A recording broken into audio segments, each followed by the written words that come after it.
I had an interesting week this past week, or at least interesting events happened this past week, and it started off quite rocky. See, most of you know, if you're watching this video, I'm really passionate about solution-focused brief therapy, and I have been for a long time, and I release a lot of videos and travel the world teaching people to use this approach and write books about this approach.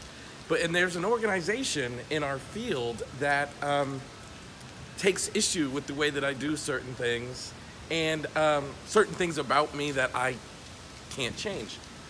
And I got an email from someone associated with that organization this past week asking if we could chat on the phone. I was really excited and hopeful about it, hopeful that we can clear things up and it would be a good phone call, but it turned out to be a really negative experience for me. This person is challenging, and the type of person that, I mean, all of us have someone like this in our lives. You know, they're just so negative and so difficult and so challenging that every time you talk to them, things become challenging for you a bit. And I was really frustrated after this phone call. And I was so frustrated, I didn't know what to do, and the day was just terrible, and I was really, really frustrated. So the next day, I called a really good friend of mine and mentor, a guy by the name of Bill O'Hanlon, and he talked to me, and he didn't fix the situation, but he shifted my focus to something that's much more productive and much more effective for me, and it completely changed the way I experienced this situation and the way that the week went. The shift in focus completely changed everything. And it made me think about solution-focused brief therapy, because the people that are skeptical of this approach, they often ask me, so if you're not solving the problem, then what are you doing? And this situation, it really brought home the idea that sometimes the problem doesn't need to be solved.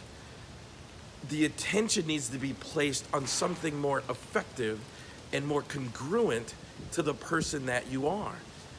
And I think that that's what happens in a solution-focused conversation. In fact, I think that's what happens in all talk therapy, because in essence, no talk therapy really solves the problem. Talk therapy leads to changes where the client can effectively solve the problem. And what happened in my situation this past week is Bill did not solve my problem, but our conversation led to changes in the way I was perceiving things so that I could solve my own problem and stay on a path that was more effective for me. So I wanna encourage you to kind of shift your focus away. It's not our task to solve the problem. It's our task to ask questions and have a conversation that helps the client be in line with what their ideals are and what their desired life is and what their preferred future is.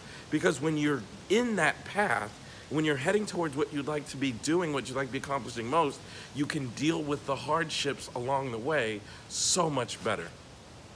So I hope that makes sense. Thank you for allowing me to share that with you. If you like this video, please give me a like, give me a comment, share it. I love it when people share it. I want to get these videos and this message out to as many people as possible. Thank you so much, and I'll see you in the next video.